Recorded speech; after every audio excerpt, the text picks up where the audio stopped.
last Tsar and the last Romanov was Nicholas II. When he became Tsar, he vowed to continue his family's 400-year-old absolute rule over the Russian Empire.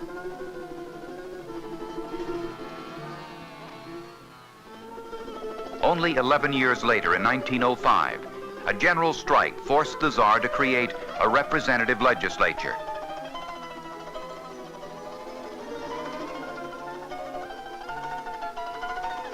The First World War began in 1914. Russia suffered terrible losses, and the Tsar's government seemed helpless. In February 1917, it was overthrown by revolution. Women rioted, demanding bread. They were joined by workers and soldiers. The Tsar abdicated, and a liberal government was formed. At the same time, revolutionary councils called Soviets were created by representatives of workers, soldiers, and peasants. The war situation worsened. Peasant soldiers deserted by the thousands, and the people were on the edge of starvation. A small party of Marxist intellectuals who called themselves Bolsheviks adopted the slogan, "Land, peace, bread, all power to the Soviets." And in October, the Bolsheviks, led by Lenin, seized control of the government. Communist rule had begun. It was a terrible time. Civil war raged across the country. Many of the revolution's democratic ideals were lost before the struggle ended in 1921. Lenin died in 1924, and one of his aides, Joseph Stalin, became the new leader of the Communist Party. Under Stalin, the government began a forced modernization of the economy. It was Stalin's objective to make the Soviet Union into one of the world's great industrial powers within just a few short years. To do this, he initiated the first of what was to be a series of 5-year plans which controlled every aspect of the Soviet economy. Workers were assigned jobs by the state and forced to increase their productivity. Private agriculture virtually ceased. The land was organized into huge collective farms, which were controlled by the central government. Since everyone was a worker, nursery schools took over much of the task of child rearing. For the Soviet people, the 30s were a time of hardships. Individual freedom disappeared, and secret police arrested millions of people as Stalin eliminated his rivals in the Communist Party and all other potential opposition. Still, the people worked hard, some because they had to, others because they believed they were building socialism. Although the unrealistic goals of the 5-year plans were not met, the nation became a leading industrial power before 1940. The Second World War broke out in 1939, and in 1941, Germany attacked the Soviet Union. Probably 20 million Soviet citizens died. The destruction was enormous, but the war gave people a renewed spirit of patriotism and unity. When peace came, the Soviet Union emerged as the strongest nation in Europe. Over 30 years have passed since the end of what the Russians call the Great Patriotic War. But as in no other nation, memories of those times are still kept alive. The memories and the pain.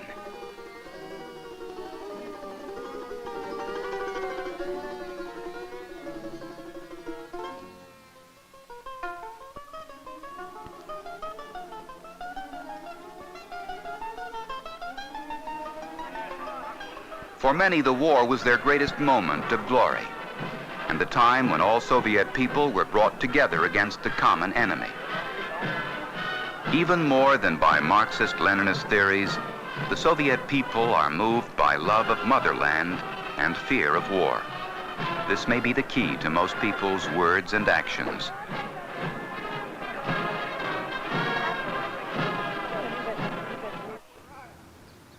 The future is in our children, say parents as well as the state. Because most women work, an essential element in Soviet family planning is to have a live-in grandmother for child watching. Russian grandmothers, perhaps more than grandmothers elsewhere, indulge, pamper, and spoil.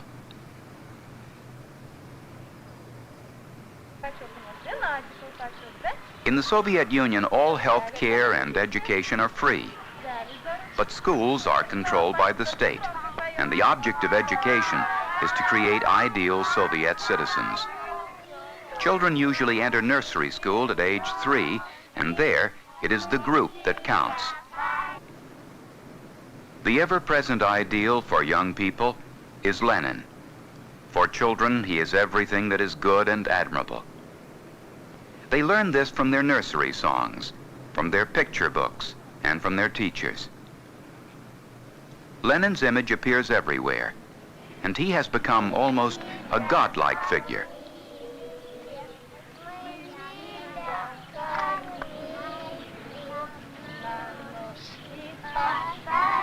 Schoolwork is hard. It concentrates on science and math. Memorizing is stressed. Discussion is not encouraged. And of course, there is always a strong emphasis on political training. Children are taught that the downfall of capitalism and the ultimate victory of communism are scientifically proven to be inevitable. Добавь, пожалуйста, что они еще делали? Кстати, и она готовила ребятам обед, а они гуляли.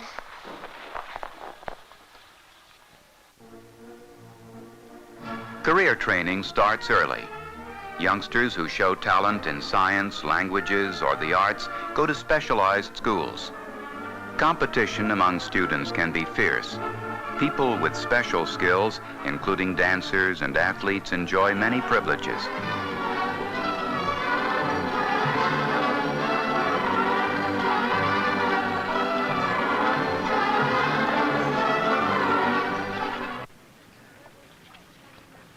After high school, many students attend technical institutes. University education is possible for only a few. The pressure is great, and so are the rewards. For these are future party members. They will be the elite, who will have the income and the connections to live well.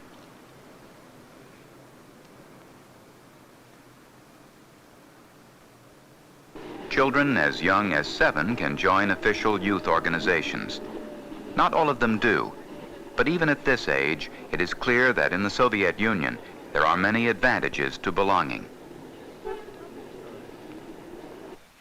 The pressure is heavy to join the Young Pioneers for children ages 9 to 14. It is in the Pioneers that serious political indoctrination begins. To get ahead in life, a young person must become part of the system. Both schoolwork and after-school activities teach collective values. The ideal is a person totally free of individualistic ideas, a team player. At age 14 comes the decision whether to join Komsomol, the Young Communists League. Members of Komsomol may get preference for higher education and jobs, for they are already part of the communist political structure.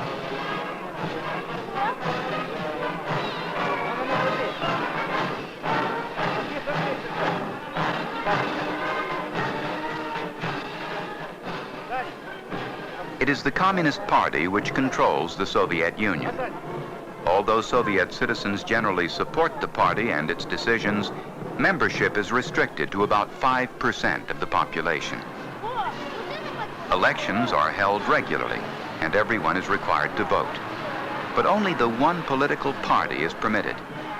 For each office, there is only one candidate nominated by the party, and that candidate is always elected.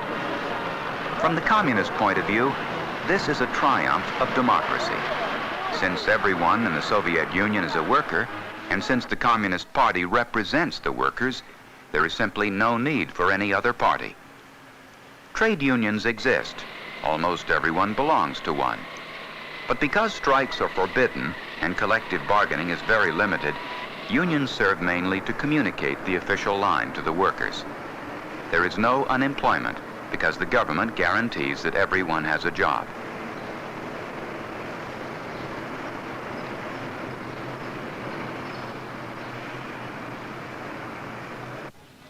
About half the workers in the Soviet Union are women.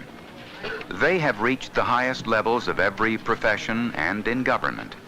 But equality for women is still an unsolved problem of Soviet socialism. It is true that most doctors, most teachers, and most lawyers are women, but in the Soviet Union, these are low status and low paying jobs. Leaders of industry, government, and the professions are almost always men.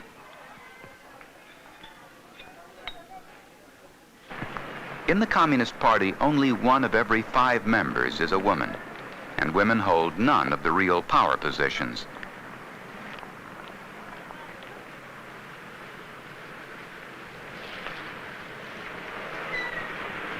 Equality has its drawbacks. Women do the same heavy work as men. In fact, they may do more, for it is usually men who supervise while women labor. Young people still get married, of course. It is usual for both a husband and a wife to have full-time jobs. But his job will probably pay more.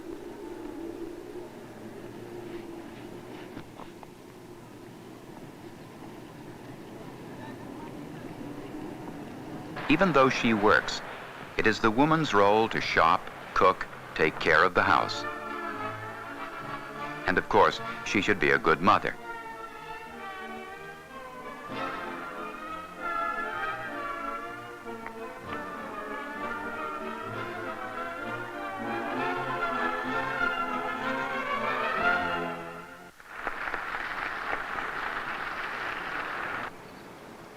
Large families are not common in the cities, though the government encourages them because most women work and apartments are small. To see a woman with more than 1 child may indicate that she and her husband are members of a privileged group.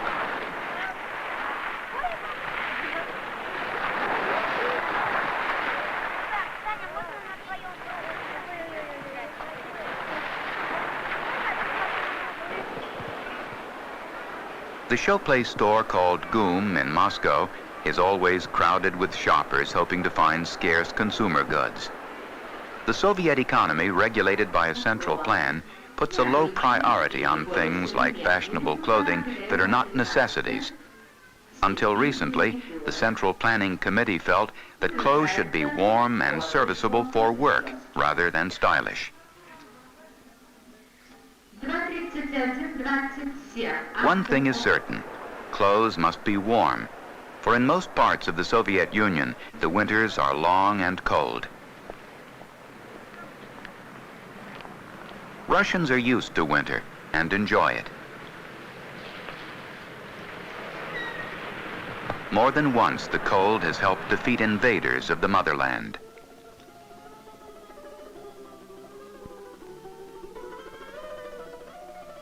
Though generally atheistic, some Soviets recently have come to appreciate religion as an important part of their country's history and traditions. The Soviet government still represses the teaching and practice of all religions. In this land, all forms of communication are controlled by the state. Every word in every newspaper and in every book must be approved before it is published. Few Soviet citizens can understand the American notion of a free press, but many would like freer access to Western scientific and technical ideas.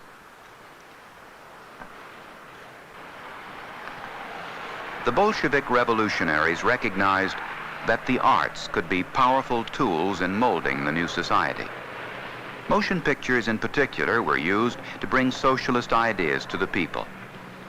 The fine arts of music and painting can also carry political messages. And since the 1930s, there has been no place for the artist who is an individual. All professional artists are workers and, of course, belong to a union. An artist whose work criticizes the motherland, its leaders, or socialism is certain to be expelled from the union. If that happens, there is no legal way for the artist to make a living. Those who do not conform to the official style of socialist realism are no longer arrested as they were in Stalin's time. But in general, Art must be useful, and experimentation is discouraged.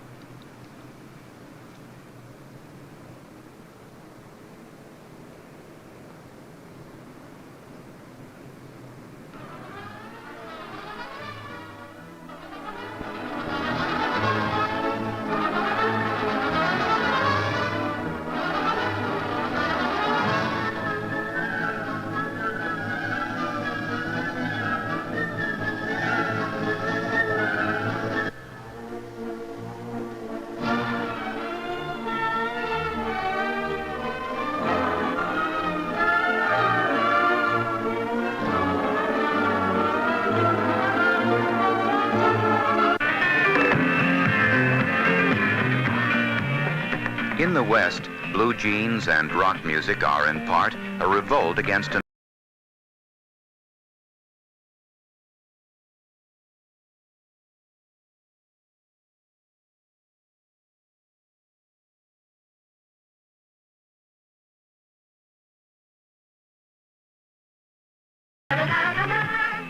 The government has recognized the power of rock and now approves rock bands whose songs express correct attitudes. The post-war generation has high expectations.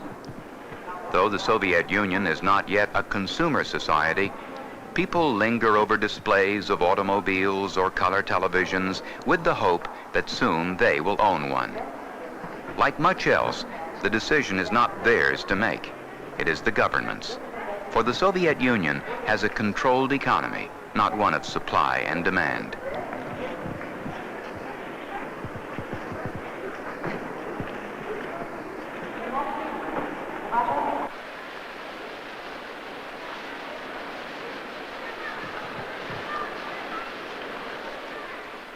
When the government decides to give priority to a project as it did to the Moscow subway in the early 30s, the results are impressive.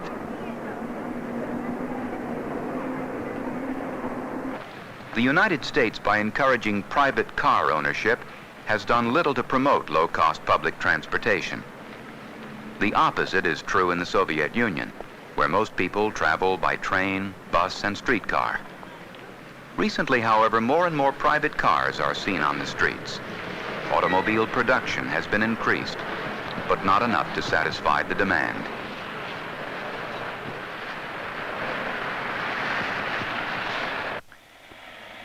In Soviet cities, housing construction has priority.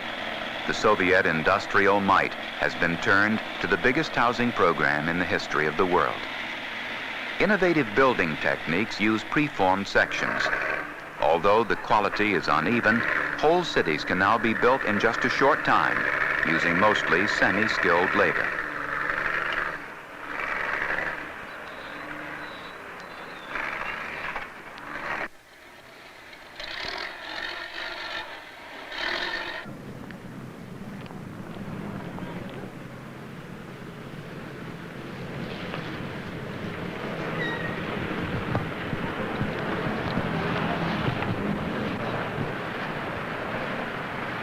Outside the big cities, the modern world sometimes seems to disappear. Unpainted wooden houses and unpaved streets look very much as they did at the turn of the century. 100 million Soviets live in small villages from above the Arctic Circle to the warm shores of the Black Sea.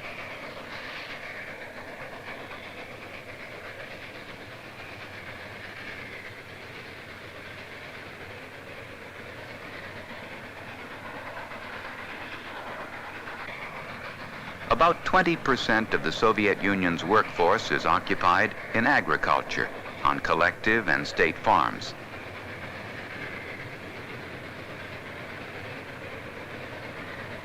Going east toward Siberia, the villages thin, the birches change to pines, and the land goes on and on. Siberia is rich with agriculture and industry. It is a varied territory, 50% larger than the United States, and yet it is only part of the Russian Republic, which also includes European Russia. There are 14 other republics in the Soviet Union and many minority nationalities. 47% of the people are not Russian. Even here in Central Asia, the economy is controlled from Moscow.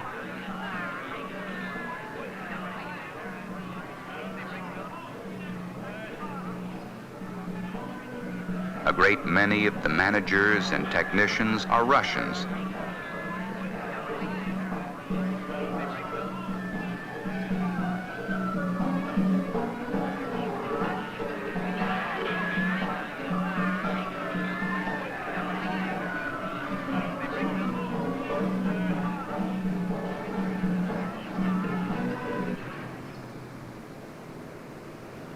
In a large farmer's market in the Republic of Armenia, the produce of a rich land is laid out aisle upon aisle.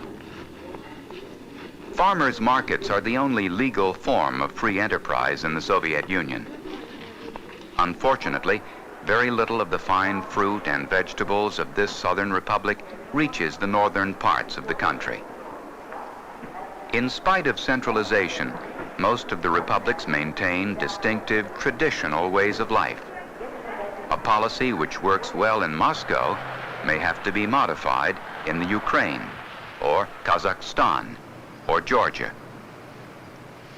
The decades since the end of World War II are the longest period of peace and stability the Soviet Union has known.